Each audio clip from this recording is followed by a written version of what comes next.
The Mariners have traded top prospect Harry Ford. Hello, everyone, and welcome to the weekly episode of the Seattle Baseline Podcast. My name is Julian Smith, and I'm with Alex Hong. Alex, how are you doing today? Got some good college football action from my end. Penn State just hired Matt Campbell. I'm doing pretty awesome. So, how are you doing? I'm doing okay. I have some finals this week that I'm not prepared for, but I should get on it. It's definitely soon, but at least for me, at least the fall quarter is almost over, so that's at least good.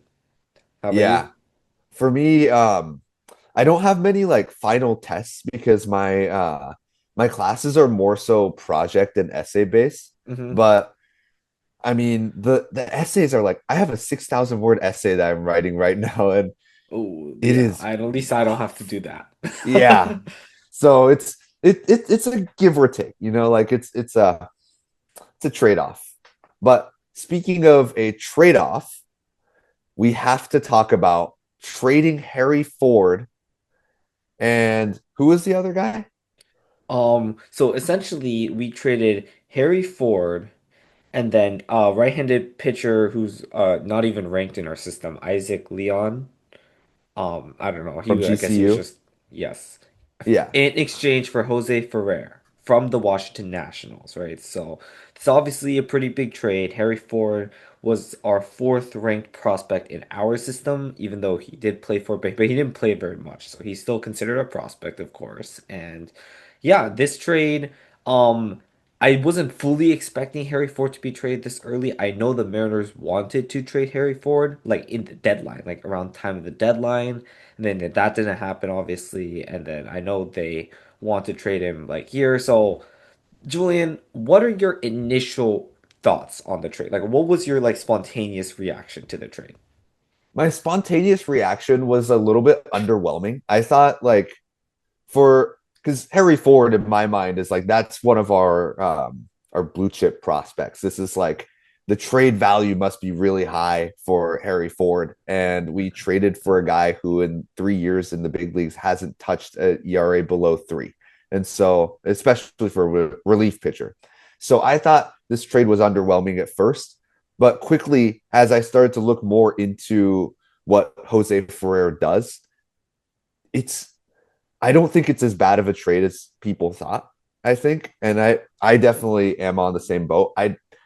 It's not as bad of a trade as I thought, but I think it's even more than that. I think Jose Ferrer might be really good. Yeah, I mean, I think I texted you when the trade happened that I was like a little confused, although I was in like a weird situation when I like saw your text. But essentially, the way I see it is that I think the value of Harry Ford that we think of, right, or like all the Mariners fans think of, is way higher than what other teams think, and maybe what the Mariners, right, initially would have thought. Because, like, let's face it, right, the Mariners have Cal Raleigh, and the really good thing about Cal Raleigh playing like an MVP, like amazing year, right? It was obviously good, but the problem is we don't need Harry Ford at all, right? I mean, if you look from an outside perspective, right, you have an upcoming catching prospect. There is no way Harry Ford is gonna get significant playing time. Like he'll play every like once in a while, right? But I mean, for a prospect this like of this caliber, he's gonna be a backup, and there's no way like the chances of him being better than Cal Raleigh is like almost impossible. It's like that's like not gonna happen because Cal Raleigh's like the best catcher in the league. So yeah, the Mariners didn't really have Harry Ford did not really fit on our team. He didn't really improve as a defensive catcher over the minor leagues, and it really was just seen as like just like a hitting catcher, right? But we didn't need one of those because we already have Cal Raleigh. So I think fundamentally his trade value is a lot lower than he would have been if he was on a different team. So I feel like that definitely hurt his trade value and why we wouldn't have gotten possibly more compensation. But I do agree with you. After looking at this player, right? Because I didn't really know that much about Jose Ferrer because it's very hard to know a lot about other teams like relief pitchers out of all players. But there's like a lot of potential. So Julian, Do you want to go into the specifics of what we like about this guy and maybe some other thoughts? Yeah, and before that, like to from what you were saying, and this is what I feel too. I feel like kind of the same way on like the whole trade.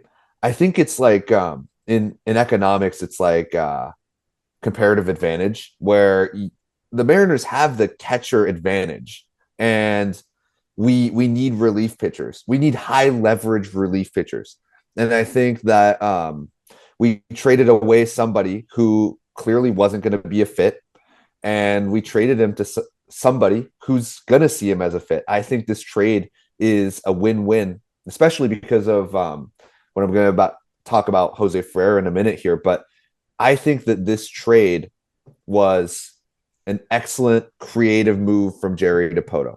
And I'm going to talk about why. Jose Ferrer has a high level fastball at around 97 miles an hour on average, 97 to 98. And he hits a slider and a changeup, and he's a lefty. He The pitches look very similar to what Andres Munoz throws, and seemingly something that I think I see more correlation with Andres Munoz than I do Matt Brash. I think Matt Brash is a little bit slower with the fastball, but a lot more swing and miss with the slider. I think with Jose Ferrer, you're looking at a guy who's a potential closer.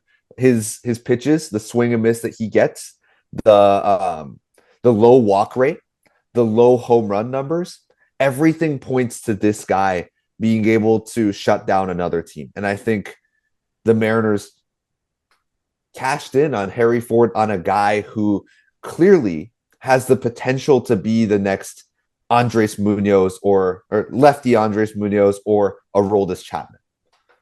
Yeah, I mean, you make some big claims there, but he definitely has potential. It's not like we definitely, because obviously his ERA in the last few years isn't good. It's been like 4 or like 5 or it's been around, it's been fluctuating a bit, but I think last year was like around 4. But so obviously that's not good, right? But I see a lot of potential in this guy. It's not like we traded for someone who I don't see like ever improving, right? Like there's like a difference from like a 4 ERA player who like shows a lot of flashes but then makes a lot of mistakes versus a player who's just like very mediocre, right? I think Jose Ferrer on his peak is pretty good. And if you look at his baseball savant, there's like a few things to like look out for that he's really good at. One is he doesn't walk anybody, right? His walk percentage last year was around 4%. So he's not walking anybody. He's very similar to George Kirby. And I actually think I know like one's a starter and one's a reliever, but he's actually very similar to George Kirby. And we talked about how, and me and you talked about a little bit about this before the podcast, but we think some of his problems are very similar to like Kirby's problems, as in Kirby like tends to be very scared of walking people to where he puts too much stuff like in the zone, right? Like he's more likely to make like a bad pitch in like the middle of the plate, right? That's easy to hit. And I feel like he kind of has that problem too. So another thing is that his barrel percentage is really low. So people are not barreling the ball up on him. He throws hard. He has a fastball, changeup mostly, a combination with the occasional slider in there. Um, and he's very good at producing ground balls as well and strikeouts, I'd say. So that's the type of pitcher, the general sense he is. Are there any traits, Julian, that you really like out of this guy, and maybe what Jerry Dipoto also liked?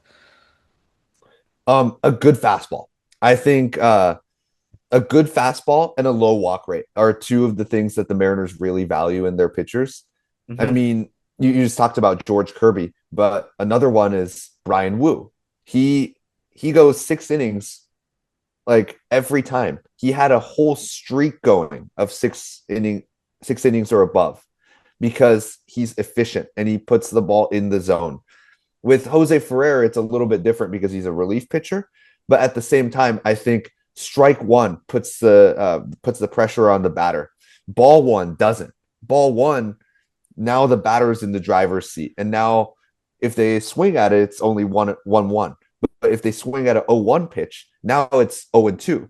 And so Jose Ferrer, being a low walk guy that he is, I think that his if he can go strike one, the batters are going to have more pressure. And I think this is exactly the type of game that Jerry DePoto likes to play, this like psychological game between the pitcher and the batter. And so I really like Jose Ferrer's ability to do that.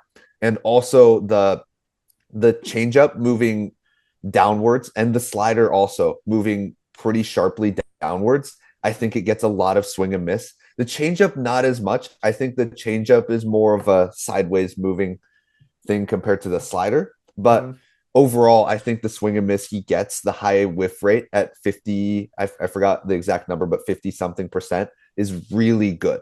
So everything points to Jose Ferrer being a good pitcher because he can put pressure on the batter with strike one and he can get swing and miss. And so he can put batters away. That's for example, Logan Gilbert had an issue where he had a ton of strikeout stuff, but he wasn't able to put batters away because he didn't have Mm. something that produced ground balls. Jose Ferrer does that because he throws a sinker and a changeup that move heavily sideways. I think Jose Ferrer has all the necessary tools to be a good big leaguer, not just good, an excellent big leaguer that's effective at what he does and is efficient. And I'm very excited to see how Jose Ferrer turns out for the Mariners. Yeah, and I mean, look, I mean, with the like his ERA obviously is a little bit of a concern, but I'd say his expected ERA was actually a decent amount lower. I think it was it depends on which year you look at, but it was around like 3 point something last year, so that's not that bad at all.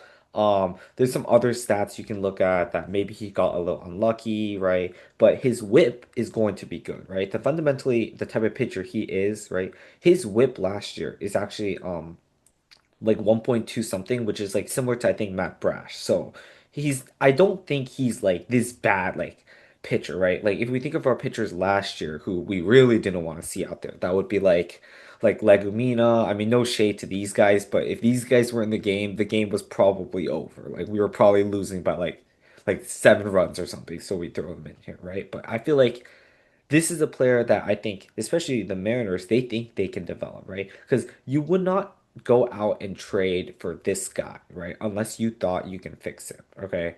It's not like, let's say Carlos Vargas was on the Nationals. It's not like we traded him for Carlos Vargas, right? Who we probably didn't think had that much potential. But we think that he has a good amount of potential that he is worth trading Harry Ford for. And I know we want to get rid of Harry Ford, so it's like it like puts a little emphasis on like we're trying to get somebody for him, but we got someone I think we like, right? It's not like we traded him for like a bag of chips and some lunch, right? We traded him for a guy who probably, maybe to other teams is not as valuable, but to the Mariners might be like more valuable because we think we can do something with him, right? And I think I trust that the Mariners, I mean, even if like he doesn't need to end up being like a superstar or anything, but we don't have like lefties at all. We only have Gabe Spire, and I guess last year we had Tyler Anderson too, but we've been lacking lefties. This guy is a hard throwing lefty. I think he has a lot of potential. So I actually really like the trade in terms of that. And clearly we also went with the control route because he has like a lot of years under control, right? There were some and sure, you can make some arguments that we could have gotten maybe a better like player at the current moment, but maybe it would have been like 1 or 2 years. And maybe Jerry didn't want to trade Harry Ford for rental. He felt like if we're gonna trade a prospect like Harry Ford, we want someone that we think can be good for a long period of time.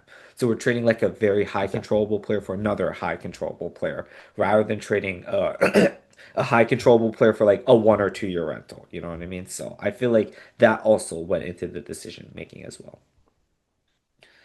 I am oddly excited about this trade. I think that this is, I mean, it seems like a trade that could turn out being incredible for Jerry DePoto and his regime.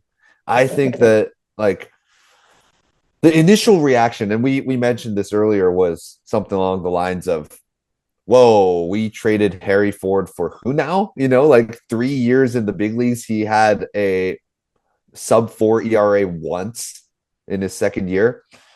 But you look at it from like a what he does perspective, not just the results that he's showing now, but what these results and what his arsenal is point to. And I think what you find is a player that with one or two minor tweaks is going to be a um like above average relief arm, and with the right training and the right type of coaching that the Mariners do have, they're known for developing pitchers, could be the guy that's right next to Andres Munoz and Matt Brash as one of the three closers in the Mariners team.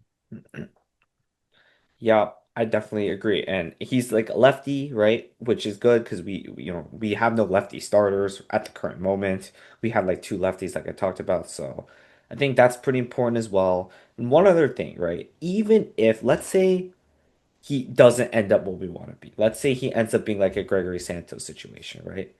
Mm-hmm. If we think about this, we're taking a chance on this guy, right? But what would Harry Ford have done on our team? Because let's face it, right?